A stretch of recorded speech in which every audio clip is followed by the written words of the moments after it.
अस्सलामुअलैकुम वरहमतुल्लाहि वबरकातुहू। आप सबको मालूम है कि इस वक्त दुनिया में दो बहुत बड़े इश्यूज जो है दुनिया देख रही है।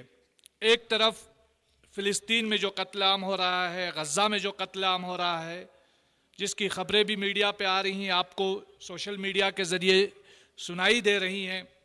और गज़ा पट्टी के अंदर मुहासरा है, इलेक्ट्रिसिटी पे बंद है, पानी नहीं है, बिजली नहीं है, यानी पूरी तरीके से फ़िलिस्तीन का इस वक्त मुहासरा जारी है। ठीक उसी तरह खैबर पख्तूनख्वा पाकिस्तान में कुर्रम एजेंसी में पारा चिनार एक इलाका है जहां 5 से 6 लाख की आबादी और अक्सरियत शिया मुसलमान वहां पे आबाद है। पिछले 11 दिनों से तालिबानी दहशतगर्दों ने भी उस इलाके को मुहासरा करके वहाँ पे भी जो तमाम रास्ते हैं चारों तरफ से उसको बंद कर रखा है। न राशन वहाँ जाने दिया जा रहा है, न सड़कें वहाँ के लोगों के लिए खुली हैं, और जो सड़कें जा रही हैं पुलिस की मौजूदगी में उन पे हमले हो रहे हैं। ये कोई नया वाकया नहीं है पाकिस्तान के अंदर, क्योंकि हम दोनों मसाइल पे थोड़ी थोड़ी आप लोगों के सामने पेश करेंगे। ये कोई नया वाकया नहीं है। एक हजरत जो फ़िलिस्तीन के लिए दुहाइयां देता है पाकिस्तान में, और वो बोलता है कि जिनको इजराइल के साथ लड़ने में अगर वो फ़लस्तीन नहीं पहुंच पा रहे हैं तो वो पारा चिनार पहुंच जाइए और इजराइलियों का बदला पारा चिनार के लोगों से ले।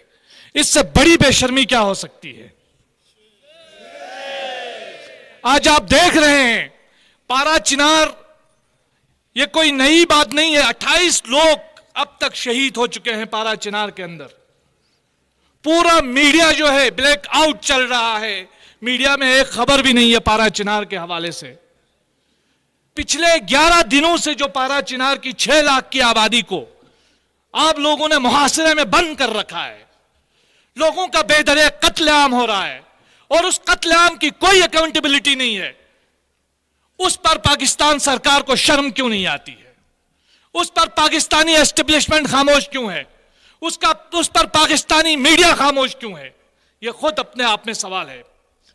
दोस्तों, हमने देखा है पाकिस्तान के अंदर, कोयटा के अंदर, हंगू के अंदर, डेरा इस्माइल खान के अंदर, चकवाल के अंदर, गिलगित बल्तिस्तान के चिलास के अंदर जिस तरीके से टारगेट किलिंग्स का, इवन कराची के अंदर जो टारगेट किलिंग्स का सिलसिला चलता रहा, एक अरसे तक कत्लो गारतगरी का नंगा नाच चलता रहा, उस पर एक भी आदमी को आज तक कैफर किरदार तक नहीं पहुंचाया गया है।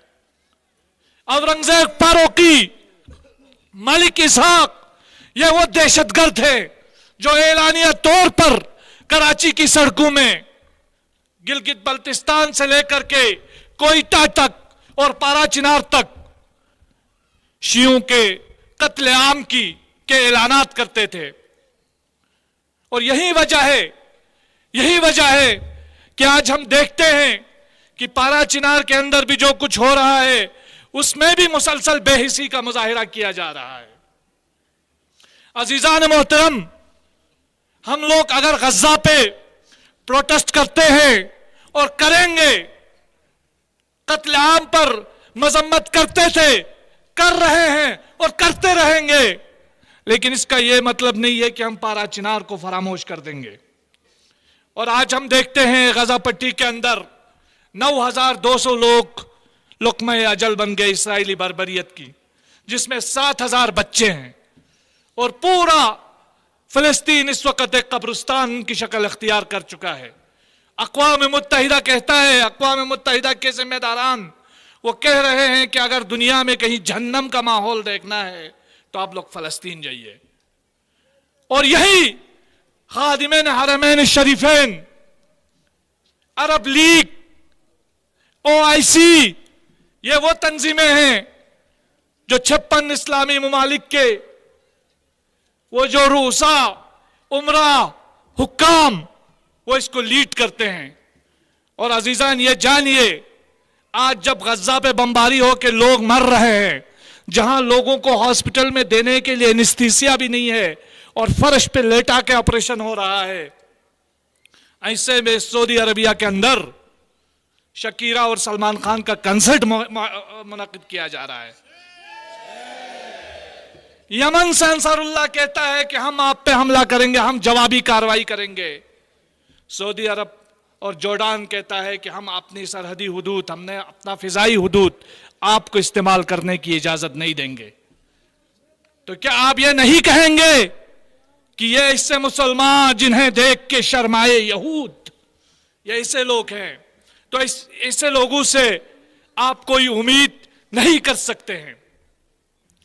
آپ پاکستان میں ہو یا عرب دنیا کے اندر، بحرین کے اندر ہو، یا پھر عرب دنیا کے اندر یمن کے اندر ہو، یا عرب دنیا میں آپ سیریا کے اندر ہو، جس طریقے سے یہ تکفیری دہشت گرد ٹولہ استعمار کی پشت پناہی میں سامنے آیا ہے، اس کا واحد مقصد یہ ہے کہ مسلمانوں کے درمیان تفریق ایجاد کرے، بے گناہوں کا قتل عام کرے۔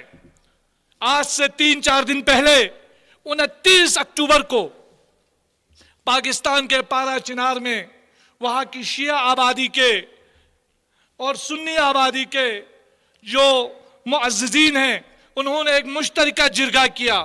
اس جرگے میں یہ فیصلہ کیا کہ ہم ایک دوسرے کے لیے روڈ بند نہیں کریں گے، ہم ایک دوسرے کے لیے جو حالات اگر خراب ہوئے تو آپسی مشاورت کے ساتھ حالات ٹھیک کریں گے۔ لیکن یہ کون سا ٹولہ ہے جو نہ اس فریق کی مان رہا ہے نہ اس فریق کی مان رہا ہے، اور یہ دندناتا ہوا ٹولہ جو افغانستان سے تحریک طالبان پاکستان کے نام پہ پارا چنار کے اندر ایکٹیو ہے، سرگرم ہے، کیا پاکستان کی اسٹیبلشمنٹ کو، پاکستان کی فوج کو، پاکستان کے اتھارٹیز کو اس بات کا اندازہ نہیں ہے، یا جان بوجھ کے آنکھیں بند کیے ہوئے ہیں؟ یہ لمحہ فکریہ ہے، اس پر سوچنے کی ضرورت ہے۔ میں ایک بار پھر آپ تمام لوگ جو یہاں آئے، آپ تمام لوگ جو اس پروٹیسٹ میں شرکت کی آپ لوگوں نے، تو آپ تمام لوگوں کو شکریہ ادا کرنا چاہوں گا، اور ایسے حساس مسائل پہ آپ نے آواز اٹھانی چاہیے۔ آپ نے جب دیکھا ہوگا حالیہ دنوں ایک ایسا بل لایا گیا جس بل کے ذریعے شیعہ مسلمانوں کے عقائد پر حملہ کرنے کی کوشش کی گئی، توہین اہل بیت و صحابہ بل کے نام سے۔ بل کا نام بڑا خوبصورت تھا، لیکن بل کے اندر جو نفرت بری ہوئی تھی اس کے خلاف گلگت بلتستان کے علماء نے احتجاج کیا، اور اس کے جرم میں، اس آواز اٹھانے کے جرم میں آغا باقر الحسینی کے اوپر FIR لگایا گیا۔ اور جو آوازیں گلگت بلتستان کے اندر اٹھ رہی تھی اس میں سے ایک مؤثر آواز شبیر معیار کی تھی، جو ہمارے علاقے کھرمن سے تعلق رکھتے ہیں۔ ایک ہفتہ پاکستانی اسٹیبلشمنٹ نے ان کو بند کر کے کل وہ بیل پہ رہا ہوئے۔ تو یہ جو آوازیں دبانے کا سلسلہ ہے، یہ جو لوگوں کو آواز نہ اٹھانے دینے کا سلسلہ ہے، یہ بھی فی الفور بند ہونا چاہیے۔ اور ہم چاہتے ہیں اس پروٹیسٹ کے ذریعے سے یہ پیغام دینا چاہتے ہیں کہ پارا چنار کے مظلوموں، اگرچہ آپ کے اوپر ظلم ہو رہا ہے، میڈیا خاموش ہے، دنیا کے انسانی حقوق کے ادارے خاموش ہے، لیکن ہم آپ کے ساتھ اس مصیبت میں کھڑے ہیں، چاہے فلسطین کا عوام ہو، چاہے پارا چنار کا عوام ہو۔ ہم آپ کی آواز میں اپنی آواز ملا رہے ہیں، اور ہم آپ کے ساتھ کہہ رہے ہیں، پارا چنار کے مظلوموں، پارا چنار کے مظلوموں، پارا چنار میں قتل عام، غزہ میں قتل عام، فلسطین کے مظلوموں۔ امید ہے کہ جو فلسطین سے لے کر پارا چنار اور حتیٰ کہ دنیا کے کسی بھی مظلوم کے ساتھ جب ظلم ہو رہا ہو، آپ کی آواز اسی طرح اٹھتی رہے گی، اور ظلم کے خلاف یہ صدائے احتجاج بلند ہوتی رہے گی۔ والسلام علیکم ورحمۃ اللہ وبرکاتہ۔